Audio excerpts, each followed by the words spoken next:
और अमेरिका और ईरान के बीच जारी तनाव में द्विपक्षीय वार्ता शांति की उम्मीद बनी है, लेकिन अविश्वास के अंधेरे ने इस उम्मीद को किरण बनने से पहले ही खत्म कर दिया है। अमेरिका का दबाव महसूस होने पर ईरान ने जिस स्तर पर तैयारी की है, वो अरब रीजन में अमेरिका के लिए संकट बढ़ा सकती है। ऐसा इसलिए कहा जा सकता है क्योंकि ईरान की जंगी तैयारी अब अंतिम चरण में पहुंच गई है। अब इस तैयारी का स्तर कैसा है, अमेरिका के लिए मुश्किल बढ़ाने वाला है या नहीं, हर जवाब इस रिपोर्ट में देखिए। जनता में भरा जोश, खामनेई का युद्ध घोष, जिसका प्रमाण है खुर्रम शहर 4 बैलिस्टिक मिसाइल का टेस्ट।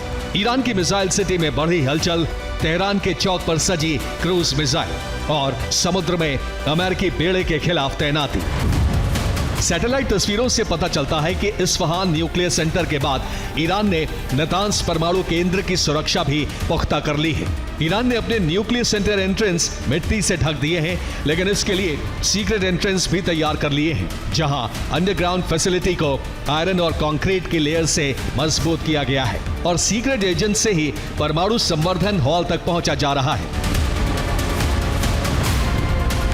वेंटिलेशन शाफ्ट इसी हॉल से बाहर की तरफ निकला हुआ है और आगे बढ़ते ही एनरिच्ड यूरेनियम स्टोर वाला मुख्य हॉल तैयार हो चुका है, जिसमें एक तरफ आंतरिक हालात काबू में किए गए हैं तो दूसरी तरफ हमले से सुरक्षा के इंतजाम किए गए हैं।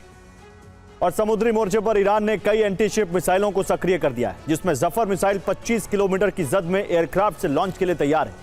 जस्ट 2 मिसाइल 35 किलोमीटर के दायरे में सबमरीन से लॉन्च होने के लिए तैयार है। 35 किलोमीटर के दायरे में हमले के लिए पोर्टेबल ग्राउंड लॉन्चर में नस्त्र 1 भी तैनात है।